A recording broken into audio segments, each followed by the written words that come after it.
Hello everyone, my name is Anuj Gautam.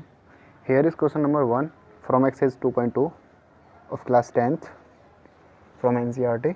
ठीक है, तो देखो फर्स्ट क्वेश्चन यहाँ पर देखते हैं. इसने बोला find the zeros of the following quadratic polynomials. इस जो हमको क्वाड्रेटिक पॉलिनोमियल्स दी हुई हैं उसके हमको पहले first of all zeros find out करने हैं. तो जीरोस कैसे फाइंड आउट करते हैं? By factorization. वो आपको आना चाहिए. ठीक है. And verify the relationship between zeros and the coefficients. अब ये क्या बोला है इसने कि verify the relationship between the zeros and coefficient.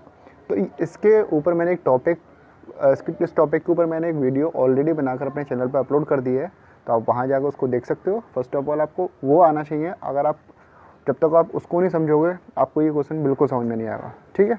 तो देखो अब ये क्वाड्रेटिक पॉलिनोमियल है, इसके फैक्टराइजेशन हमको करने आनी चाहिए. मैं आपको शॉर्ट में बता देता हूँ, अगर आपको आता है तो ठीक, अदरवाइज़ आप चाहते हो कि मैं इस पर एक वीडियो और बना कर डाल दूँ तो देन आप मुझे कमेंट सेक्शन में कमेंट कर सकते हो. Otherwise in the description box मेरा व्हाट्सएप नंबर दिया हुआ है, आप वहाँ जाकर मुझसे जुड़ भी सकते हो. ठीक है, वहाँ भी मेरे को मैसेज कर सकते हो. तो देखो x² - 2x - 8 is equal to किसके होगा? 0 के. तो मुझे इसके पहले क्या पता करना है? इसके जीरोस फाइंड आउट करने हैं. तो ठीक है, जीरोस फाइंड आउट करते हैं इसको मैं. तो यहाँ मुझे 8 के फैक्टर करने होंगे. 8 के मुझे ऐसे फैक्टर करने होंगे कि मुझे माइनस करके क्या मिल जाए? 2 मिल जाए, और मल्टीप्लाई करके क्या मिल जाए? 8 मिल जाए. तो 8 के ऐसे कौन से फैक्टर होंगे? 8 के केवल 2 ही नंबर हुए, इसका मतलब 4 और 2. तो भाई आप बताओ 4 और 2 हुए नहीं हुए कि 4 और 2 को मल्टीप्लाई करूँगा तो 8 आना चाहिए. मैंने ये तो बोला कि जो फैक्टर होंगे उनका मल्टीप्लाई करने पर आपका 8 आंसर आए, और माइनस करने पे क्यों? क्योंकि ये वाला साइन देखते हैं हम. तो माइनस करने पे क्या आ रहा है? 4 - 2 2 आ रहा है, simple. So that's mean factor क्या होगा? x² - 4 - 2 x बाहर ब्रैकेट में 8 इधर आ जाएगा हमारा. ठीक है. अब x² इज इक्वल टू किसके? 0 के. माइनस 4x हो जाएगा, ये ब्रैकेट ओपन कर दूंगा मैं. तो माइनस माइनस अब ये क्या हो जाएगा मेरा? प्लस 2x, ये -8 इज इक्वल टू 0 के. सिंपल. ठीक है. आई होप यहाँ तक आपको समझ में आ रहा होगा अच्छी तरह. इसके बाद नेक्स्ट देखो, नेक्स्ट क्या करेंगे इसमें आगे. अब इसमें होगा, इसमें हम यहाँ से कॉमन लेंगे, इधर से कॉमन लेंगे और हम इधर से कॉमन लेंगे. तो इधर से क्या कॉमन आएगा? हमारा x कॉमन आएगा, सिंपल. तो क्या बचेगा अंदर ब्रैकेट में? x - 4 प्लस यहाँ से मेरा क्या कॉमन आएगा? 2 कॉमन आएगा. तो अंदर क्या बचेगा ब्रैकेट में? x - 4 बचेगा. इज इक्वल टू किसको हो जाएगा? ये 0 के इक्वल हो जाएगा, सिंपल. ठीक है. अब देखो इस पूरे में से क्या कॉमन आ रहा है हमारा? इस पूरे में से कॉमन आ रहा है x - 4. तो x - 4 हमारा कॉमन आ गया, और अब बचा गया यहाँ पर x और प्लस 2. किसके इक्वल था? ये 0 के इक्वल था, सिंपल. ठीक है. अब यहाँ से देखो एक बार मेरा क्या होगा? x - 4 इज इक्वल टू 0 हो जाएगा, और एक बार मेरा x + 2 इज इक्वल टू 0 हो जाएगा. जब x - 4 इज इक्वल टू 0 है तो यहाँ से मेरी x की वैल्यू क्या आ जाएगी? फाइंड आउट हो गया 4 आ जाएगी, और एक बार हमारे यहाँ से फाइंड आउट करूँगा तो क्या आ जाएगी मेरी? -2 आ जाएगी. ठीक है. सिंपल. आपको यहाँ तक समझ में आया होगा. अब देखो ये तो मैंने इसके जीरोस फाइंड आउट कर लिए. अब इसने बोला क्या था? Verify the relationship between zeros and coefficients. इनके बीच का रिलेशनशिप मुझे फाइंड आउट करना है और उसको वेरीफाई करना है. तो इसका मैं आपको वैसे वीडियो बना के डाल चुका हूँ, आप वहाँ जाके देख सकते हो. और देखो ये अब जिन लोगों को पता होगा या जिन्होंने वीडियो देखी होगी तो उनको समझ में आएगा अच्छी तरह. क्वाड्रेटिक पॉलिनोमियल है, उसके लिए हमारे क्या था? जीरोस का हमारा फॉर्मूला वहाँ पर 2 थे. एक तो सम ऑफ जीरोस था और एक प्रोडक्ट ऑफ जीरोस था. तो फर्स्ट ऑफ ऑल आता है हमारा sum of zeros. Sum of zeros आपको फॉर्मूला लिखना मोस्ट इम्पोर्टेंट है हर किसी क्वेश्चन में. हमारे ये था coefficient of x upon coefficient of x². Minus कर दें यहाँ पर ये. ठीक है. तो देखो सम ऑफ जीरोस क्या आ गया हमारे? 4 और -2. तो इन दोनों का सम मतलब 4 + -2. सिंपल. हम इसको ब्रैकेट में लिखेंगे. इज इक्वल टू किसके? कोफिशिएंट ऑफ x माइनस का, ये तो हमारा फॉर्मूले में ऑलरेडी पहले से है ना. तो कोफिशिएंट ऑफ x, तो कोफिशिएंट ऑफ x क्या है हमारा? -2 है, तो -2 upon coefficient of x². Coefficient of x² यहाँ पे कुछ दिया हुआ है क्या? नहीं दिया उन्होंने कोई नंबर. तो नंबर नहीं दिया उसका मतलब हम इसको 1 लेट कर लेंगे हम. ठीक है. सिंपल. प्लस माइनस यहाँ पर अब ब्रैकेट ओपन करूँगा तो क्या हो जाएगा? Plus minus minus -2 is equal to minus minus क्या हो जाएगा? ये प्लस का 4 हो जाएगा, सॉरी प्लस का 2 हो जाएगा, और 4 - 2 क्या बचेगा मेरा? 2 बचेगा. इज इक्वल टू किसके? 2 के आ गया. इसका मतलब ये हमारा यहाँ पर वेरीफाई हो गया सम ऑफ जीरोस का. सेकंड आता है हमारा, ये तो हमारा फर्स्ट था. सेकंड आता है हमारा किसका? प्रोडक्ट ऑफ जीरोस का. सेकंड हमारा किसका आता है? प्रोडक्ट ऑफ ज़ीरोज़, तो product of zeros, product of zeros का हमारा फॉर्मूला क्या था यहाँ पर हमारा, हम फॉर्मूला बोल सकते हैं, कुछ भी बोल सकते हो आप लोग, ठीक है। प्रोडक्ट ऑफ ज़ीरोज़ हमारे is equal to constant term, constant term, ये आपको पता होना चाहिए कि कांस्टेंट टर्म क्या होता है सब कुछ। इसके ऊपर मैंने एक वीडियो बना के डाली है, बेसिक कॉन्सेप्ट डाला है, एक बेसिक कॉन्सेप्ट नाम से, वो आप पहले वो देखिएगा, उसके बाद रिलेशनशिप वाले देखिएगा। इसके बाद नेक्स्ट होता है हमारा अपॉन में कोफिशिएंट ऑफ एक्स स्क्वायर, ठीक है। अब देखो प्रोडक्ट ऑफ ज़ीरोज़, तो प्रोडक्ट ऑफ ज़ीरो मतलब हमारे ज़ीरोज़ कौन कौन से यहाँ पर, हमारे ज़ीरोज़ हैं हमारे यहाँ पर 4 और -2, तो इन दोनों का मल्टीप्लाई, तो 4 मल्टीप्लाई -2 हम ब्रैकेट में लिखेंगे, क्योंकि कोई भी दो साइन हमेशा कंटिन्यू नहीं आते हैं, ठीक है। तो इस वाली छोटी छोटी बातें होती हैं, इनका ध्यान रखना चाहिए हमको।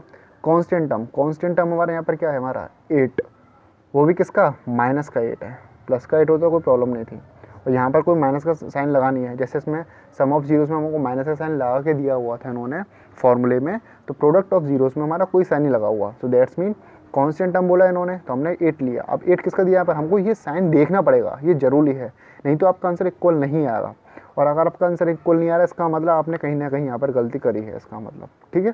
तो देखो -8, कोफिशिएंट ऑफ एक्स स्क्वायर क्या आ गया हमारा, यहाँ पर कुछ नहीं दिया हुआ था, क्या हमारा 1 हो गया, तो 4 × 2 कितना हो जाएगा, -8 is equal to -8, -8 is equal to -8 आ गया। आपके ये जो वैल्यू हैं वो इक्वल आना मस्ट है, आने ही आने चाहिए, ठीक है। जैसे यहाँ पर 2 = 2 है, -8 इज इक्वल टू -8, अगर ये इक्वल नहीं आ रहा है दैट्स मीन आपने यहाँ कहीं गलती करी है, अदरवाइज आप जो कोफिशिएंट और ये कांस्टेंट टर्म देख रहे हो, इनमें कहीं देखने में गलती कर रहे हो, ठीक है। आपको फर्स्ट पार्ट बहुत इजीली अच्छी तरह समझ में आया होगा, सबसे ज़्यादा ज़रूरी वो है कि फैक्टराइजेशन करना आपको आना चाहिए, ठीक है। अब इसका देखते हैं सेकंड पार्ट। अब देखो क्वेश्चन नंबर हम थर्ड, डायरेक्ट हम फोर्थ क्वेश्चन देखेंगे इसका, क्योंकि सेकंड और थर्ड आप खुद करने की कोशिश करिएगा, ठीक है। तो 4u² + 8u, इसको देखते हैं हम। अब इसमें तो भाई कैसे फैक्टर करेंगे इसके, हम कोई फैक्टर करने की जरूरत नहीं है। देखो इज इक्वल टू, पहले हम इसको 0 लेट कर लेंगे, तो 4u² + 8u, तो आप इसमें डायरेक्ट कॉमन लीजिए, इसमें से आप डायरेक्ट कॉमन लीजिए, डायरेक्ट कॉमन लेंगे तो यहाँ से क्या कॉमन आएगा, हमारा 4u कॉमन आ जाएगा, तो 4u जब कॉमन आएगा तो यहाँ से हमने 4 कॉमन ले लिया, एक बार u कॉमन आ गया, तो यहाँ पर क्या बचेगा, सिंपल हमारा u बचेगा, प्लस यहाँ से हमारा 4 में से 8 में से 4 कॉमन आ गया, तो 4 2 जा 8 डिवाइड करते हैं यहाँ पर, सिर्फ u बचेगा हमारा, ठीक है, 2 बचेगा, इज इक्वल टू किसके था, 0 के। तो एक बार क्या हो जाएगा, 4u हमारे एक बार 0 हो जाएगा इक्वल के, और एक बार हमारा सिंपल u + 2 हमारा इक्वल हो जाएगा किसके, 0 के इक्वल हो जाएगा। तो यहाँ से u की वैल्यू कितनी निकल कर आएगी, हमारी 0 निकल कर आएगी, क्योंकि 0 के अपॉन में 4 ले जाऊँगा तो आंसर हमारा 0 ही आएगा आंसर, ठीक है। तो यहाँ से u की वैल्यू क्या आ गई हमारी, 0 1, और यहाँ से u की वैल्यू क्या हो गई हमारी, -2 हमारी हो गई। तो दैट्स मीन हमारे यहाँ से 2 ज़ीरोज़ आ गए, कौन कौन से आ गए, ये 0 आ गया और एक -2 आ गया हमारा, सिंपल, ठीक है। आपको ये समझ में आया होगा। अब देखो डायरेक्ट अब हम फॉर्मूले में लिखते हैं, जो काम हम करते हैं, जो हम काम हमने ऊपर भी किया इसमें, डायरेक्ट मैं आपको लिख रहा हूँ। अब आपको मैं फॉर्मूला लिख रहा दोबारा, आप खुद, लेकिन आप जरूर लिखिएगा इसमें, जैसे हमने फॉर्मूला लिखाने वाला, sum of zeros is equal to coefficient of x upon coefficient of x square, same formula आपको लिखना जरूर है। चलो मैं लिख देता हूँ एक बार और, आपको लिखना है sum of zeros is equal to coefficient of, minus में coefficient of x upon coefficient of x square, simple, ठीक है। मैं शॉर्ट में लिख रहा हूँ, ठीक है, आप लोग शॉर्ट में नहीं लिखेंगे। लेकिन अब देखो कोफिशिएंट ऑफ एक्स, तो कोफिशिएंट ऑफ एक्स, यहाँ पर एक्स तो है नहीं हमारा यहाँ पर, सो दैट्स मीन हम यहाँ पर अब क्या लिखेंगे, यहाँ पर हम u लिख देंगे यहाँ पर, ठीक है, और यहाँ पर u² आएगा हमारा। आपके यहाँ पर u लिखा हुआ तो u लिख दो, कोई प्रॉब्लम नहीं, कोई इशू नहीं है यहाँ पर ऐसा। तो सम ऑफ ज़ीरोज़, तो ज़ीरोज़ कौन कौन से आए थे हमारे, u और -2, तो इन दोनों का सम कर लो पहले आप लोग। तो जब आप इन दोनों का सम करोगे तो सम करने पर क्या आएगा, देखो 0 + -2 इज इक्वल टू माइनस का coefficient of u, coefficient of u यहाँ पर कितना दिया हुआ हमको, 8 दिया हुआ है, ठीक है, और कोफिशिएंट ऑफ u² कितना दिया हुआ हमको, 4 दिया हुआ है, सिंपल, और प्लस माइनस यहाँ पे कितना आंसर आएगा हमारा, -2 आएगा, ये इज इक्वल टू 4 से 8 कितने टाइप का जाएगा, 2 टाइम जाएगा, तो ये हो जाएगा हमारा -2, सिंपल। इसका मतलब -2 इज इक्वल टू -2 आएगा हमारा, ये हमारा इक्वल आना चाहिए। मैं आपको बार बार वाली बात बोल रहा हूँ, अगर इक्वल नहीं आ रहा है दैट्स मीन आपने कहीं ना कहीं ज़रूर मिस्टेक करी है, ठीक है। इसके बाद नेक्स्ट आता है हमारा product of zeros. Product of zeros हमारा क्या होता है, यहाँ पर ऊपर हमारा होता है कांस्टेंट टर्म और अपॉन होता है हमारा कोफिशिएंट ऑफ, किसका कोफिशिएंट होता है हमारा, यू स्क्वायर का। वैसे एक्स स्क्वायर होता है लेकिन हम यहाँ पे क्या लिखेंगे, यू स्क्वायर लिखेंगे। प्रोडक्ट ऑफ ज़ीरोस, तो प्रोडक्ट कौन कौन से होंगे हमारे, 0 इंटू -2, तो 0 इंटू -2 ब्रैकेट में आएगा 2 साइन, कभी कंटिन्यू नहीं आते हैं, आपने कहीं देखे भी नहीं होंगे। इज इक्वल टू किसको हो जाएगा हमारा, अब देखो कांस्टेंट टर्म, कांस्टेंट टर्म यहाँ पे कुछ है क्या, कुछ आपको दिख रहा है कहीं कांस्टेंट टर्म, कोई नंबर है क्या यहाँ पर, नहीं है ना, तो दैट्स मीन हम क्या मान लेंगे उसको, 0 मान लेंगे, सिंपल बात खत्म। और कोफिशिएंट ऑफ यू स्क्वायर 4, अब 0 इंटू कुछ भी कर लो आप, आंसर कितना आता है हमका हमें साहब, 0 इंटू आप चाहे 1 लाख करो या 1 करोड़ करो, आंसर तो हमारा 0 आता ही आता है। और 4 का डिवाइड 0 में दोगे तो आंसर कितना आएगा, 0 आएगा, ठीक है। आई होप आपको समझ में आया होगा दोनों के दोनों पार्ट, ठीक है। इसका एक लास्ट पार्ट और ले लेते हैं हम, 6th पार्ट, मैं आपको वो और समझा देता हूँ, देन मैं फर्स्ट क्वेश्चन को यहीं समाप्त करूँगा, ठीक है। देखो इसका ये लास्ट पार्ट ले रहा हूँ मैं इसका, बाकी के पार्ट आप खुद सॉल्व करिएगा, ठीक है, क्योंकि अगर जब तक आप खुद सॉल्व नहीं करोगे तब तक आपको मैथ्स नहीं आएगी। तो देखो इसके फर्स्ट ऑफ ऑल हमको फैक्टर करते हैं, एक्स की वैल्यू फाइंड आउट करते हैं हम इसके। तो देखो यहाँ पर हम 4 के फैक्टर करेंगे, इसका मतलब नहीं, अगर एक्स स्क्वायर का हमको हमारे पास कोई कोफिशिएंट दिया हुआ है, अगर हमको एक्स स्क्वायर का कोई कोफिशिएंट दिया हुआ है तो हम वहाँ पर क्या करते हैं, एक्स स्क्वायर का जो कोफिशिएंट होता है उसको हम कांस्टेंट टर्म से पहले मल्टीप्लाई करते हैं। अब हमने इससे पहले मल्टीप्लाई क्यों नहीं करा, अब जैसे मेरा क्वेश्चन, ये क्वेश्चन था हमारा, देखो यहाँ पर हमारा एक्स स्क्वायर था तो हमने 8 का मल्टीप्लाई क्यों नहीं करा इसके कोफिशिएंट में। अब एक बात बताओ आप मेरे को, यहाँ पे कोफिशिएंट क्या था, 1 था ना, 1 का मल्टीप्लाई आप 8 में करो तो अभी आंसर आपका 8 ही आएगा, दैट्स मीन इसलिए हमने डायरेक्ट 8 के को हमने फैक्टर कर लिए थे, ठीक है। बट यहाँ पर हमको एक नंबर दिया हुआ है, इस वाली बात का आप ध्यान रखेंगे, क्योंकि अगर आप ये नहीं करेंगे आपके आंसर गलत आएंगे और आपका आंसर एंड में जाके सम ऑफ जीरोस और प्रोडक्ट ऑफ जीरोस इक्वल नहीं आएंगे, ठीक है। तो देखो फर्स्ट ऑफ ऑल हमको उसको मल्टीप्लाई करना पड़ेगा, 4 का मल्टीप्लाई हम किस में करेंगे, 3 में, तो 4 3 है, कितना हो गया हमारा आंसर, 12 आ गया हमारा आंसर, कितना आंसर आ गया हमारा 12। अब 12 आ गया, 12 के हमको ऐसे फैक्टर करना है कि माइनस करने पे क्या आ जाए हमारा 1 आ जाए और मल्टीप्लाई करने पे 12 आ जाए, तो 2 ही नंबर है, 4 3 या 12 और 4 में 3 करूँगा तो -1 आएगा हमारा, ठीक है। बट यहाँ पे नंबर तो लिखा नहीं है, लेट तो कर सकते हैं ना सिंपल, ठीक है। तो देखो 3x स्क्वायर माइनस, यहाँ पे क्या हो जाएगा हमारा 4 - 3 बाहर x और -4 इज इक्वल टू 0 के, सिंपल। तो देखो यहाँ से हो जाएगा 3x स्क्वायर -4x, यहाँ पर जब आप ब्रैकेट ओपन करेंगे तो साइन का ज़रूर ध्यान रखेंगे यहाँ पर आप, ठीक है, साइन को ध्यान रखते हुए आपको सॉल्व करना है। अब देखो ये माइनस माइनस क्या हो जाएगा हमारा, माइनस माइनस प्लस हो जाएगा, तो सिंपल यहाँ पर हमारा क्या आ जाएगा, प्लस हो जाएगा, 3x और -4 इज इक्वल टू 0।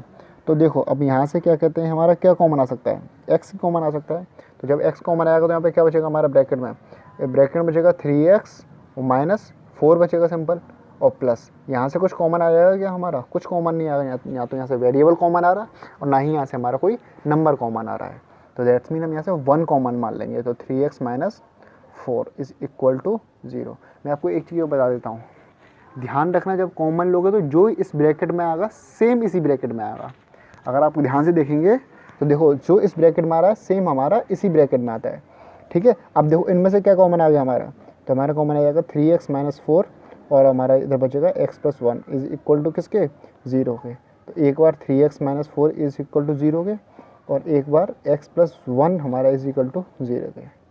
तो यहाँ से 3x इज इक्वल टू 4 हो जाएगा, x की वैल्यू कितनी हो जाएगी हमारे यहाँ से 4/3 हो जाएगी सिंपल, और एक बार यहाँ से हमारी x की वैल्यू कितनी हो जाएगी, -1 हो जाएगी सिंपल, ठीक है। एक बार -1 हो गई, एक बार हमारी 4/3 हो गई। अब डायरेक्ट हमारे क्या हो गए, हमारे जीरोस हो गए हमारे ये। अब हम डायरेक्ट फॉर्मूले में लिखेंगे, फार्मूला बोलो आप चाहे कुछ बोलो उसको, तो देखो हम डायरेक्ट रखते हैं उसमें, अब सॉरी यहाँ पे कट हो गया। अब देखो डायरेक्ट उसमें रखेंगे हम, तो यहाँ पर क्या था हमारा, पहला क्या था हमारा सम ऑफ ज़ीरोस आपको हर क्वेश्चन में लिखना है इसको, ठीक है। इज इक्वल टू था किसके, माइनस का कोफिशिएंट ऑफ किसका था हमारा, कोफिशिएंट ऊपर x का, क्योंकि जितने टाइम्स आप लिखोगे आपको उतने टाइम्स रिवाइज होगा, फिर आपको अच्छी तरह लर्न भी हो जाएगा, सिंपल, ठीक है।